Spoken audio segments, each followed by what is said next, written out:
Assalamualaikum warahmatullahi wabarakatuh. Bagaimana kabarnya hari ini? Semoga kita semua dalam lindungan Allah Subhanahu wa taala.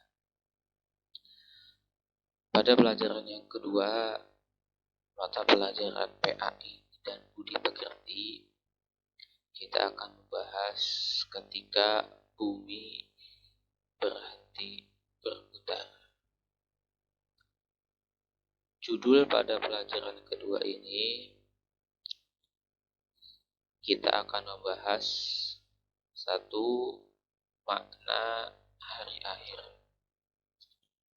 Kedua, kita akan membahas macam-macam hari akhir. Ketiga, kita akan membahas tanda-tanda hari akhir. Yang keempat, kita akan membahas hikmah mempercayai hari akhir. Yang pertama, makna hari akhir. Hari akhir atau yang biasa disebut oleh kita hari kiamat adalah hari di mana alam dunia ini terakhir ada, atau hari terakhir adanya dunia ini. Karena pada hari itu alam semesta beserta isinya hancur tiada tersisa. Itu hari akhir. Kenapa disebut hari akhir? Karena pada hari itu adalah hari terakhir adanya dunia ini. Setelah dunia ini berakhir, diganti dengan alam akhirat. Sekarang disebutnya alam dunia, dan nanti setelah dunia ini berakhir, ditandai dengan hari kiamat, diganti dengan alam akhirat. Selanjutnya, mempercayai adanya hari akhir atau hari kiamat adalah salah satu rukun iman yang kelima. Mempercayai hari kiamat, hari akhir. Selanjutnya, kejadian di hari akhir atau di hari kiamat nanti. Di hari akhir ada berbagai macam kejadian yang bakal kita alami. Yang pertama, poin pertama adalah pada hari itu, hari kiamat, alam semesta ini hancur. Seluruh makhluk, baik manusia, hewan, tumbuhan, jin, setan, bahkan malaikat pun semua ikut hancur, semua mati. Kecuali tentunya Allah dan 4 pembesar malaikat, yaitu malaikat Jibril, Mikail, Israfil, dan Israil, itu akan tetap masih hidup. Kedua, hari akhir atau hari kiamat itu ditandai dengan tiupan sangkakala atau trompetnya malaikat Israfil yang pertama. Jadi nanti hari kiamat itu ditandai dengan malaikat Israfil meniup sangkakalanya. Malaikat Israfil meniup trompetnya dan menghancurkan seluruh alam dunia ini beserta isinya. Trompet malaikat Israfil ini tentunya sangat besar, sehingga dapat menghancurkan alam semesta ini. Bukan cuma bumi, tapi seluruh alam semesta. Perlu diingat. Selanjutnya, kejadian di hari akhir. Tadi tiupan pertama, seluruh makhluk semua mati.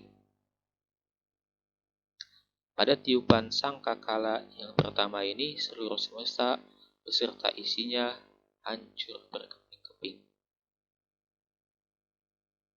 Pada tiupan sangkakala yang kedua, seluruh makhluk bangkit kembali, dan disinilah dimulai yang disebut dengan hari akhirat atau alam akhirat. Jadi ada 2 tiupan di hari kiamat nanti. Tiupan pertama untuk menghancurkan alam, tiupan kedua untuk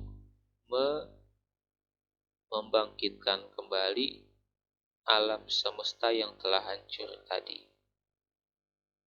Setelah makhluk semuanya bangkit, hidup kembali, seluruh makhluk digiring ke padang mahsyar. Untuk apa? Untuk dihitung semua perbuatannya waktu di dunia. Seluruh manusia nanti dari sejak Nabi Adam sampai nanti manusia terakhir dikumpulkan, dibangkitkan, dan digiring oleh api. Digiring oleh api dari belakang mereka ke tempat yang namanya padang mahsyar. Di sana akan dihitung seluruh amal perbuatannya. Ditimbang perbuatan amalnya, dihitung. Jika amal baiknya lebih banyak, maka ia akan masuk surga. Dan jika yang lebih banyak amal buruknya, maka ia akan masuk ke dalam neraka. Maka kita selagi masih di alam dunia ini, perbanyaklah amal baik. Jangan terlalu banyak main, jangan terlalu banyak bercanda, yang serius belajarnya, yang serius ngajinya, sholatnya yang rajin, agar amal baik kita nantinya banyak dan memasukkan kita ke dalam surganya Allah Subhanahu wa Ta'ala.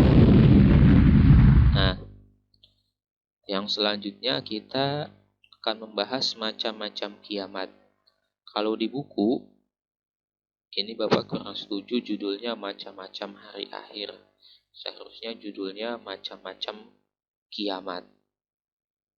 Kiamat terbagi dua. Ada kiamat sugro.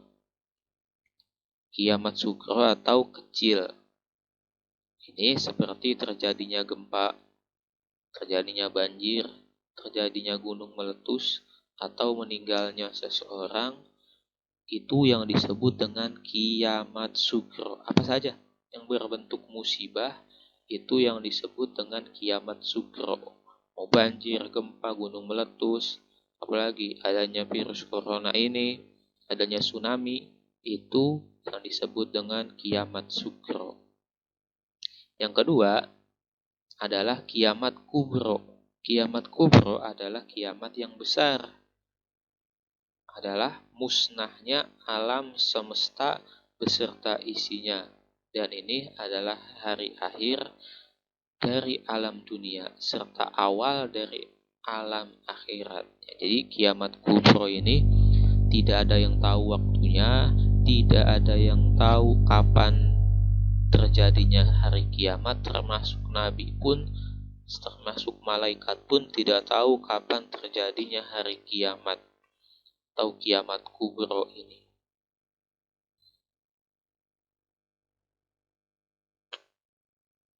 Tetapi walaupun kita tidak tahu kapan terjadinya hari kiamat kubro ini, kita harus tetap yakin bahwasanya hari kiamat itu pasti akan datang. Karena ini memang salah satu rukun iman yang perlu kita imani, yang perlu kita yakini, yang perlu kita percaya. Kalau kita tidak percaya, maka iman kita tidak sempurna dan membuat kita cacat imannya. Tugas untuk pertemuan yang ketiga, tugasnya 1, sebutkan 5 kiamat sugro yang terjadi di Indonesia selama 2020 ini.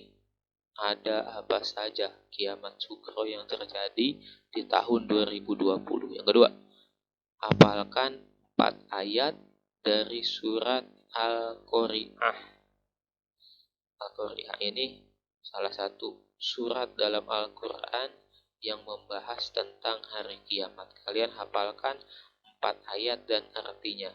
Al-Qari'ah, mal-Qari'ah, wa ma adraka mal-Qari'ah. Hafalkan, nanti kirim ke Bapak. Nah, semoga kita dilindungi oleh Allah Subhanahu wa Ta'ala. Semoga kita selalu meyakini adanya hari akhir yang nantinya kita akan selalu semangat dalam beribadah karena yakin amal ibadah kita akan ditimbang, akan dihitung oleh Allah Subhanahu wa Ta'ala. Pertemuan yang ketiga ini cukup Sekian dari Bapak. Assalamualaikum warahmatullahi wabarakatuh.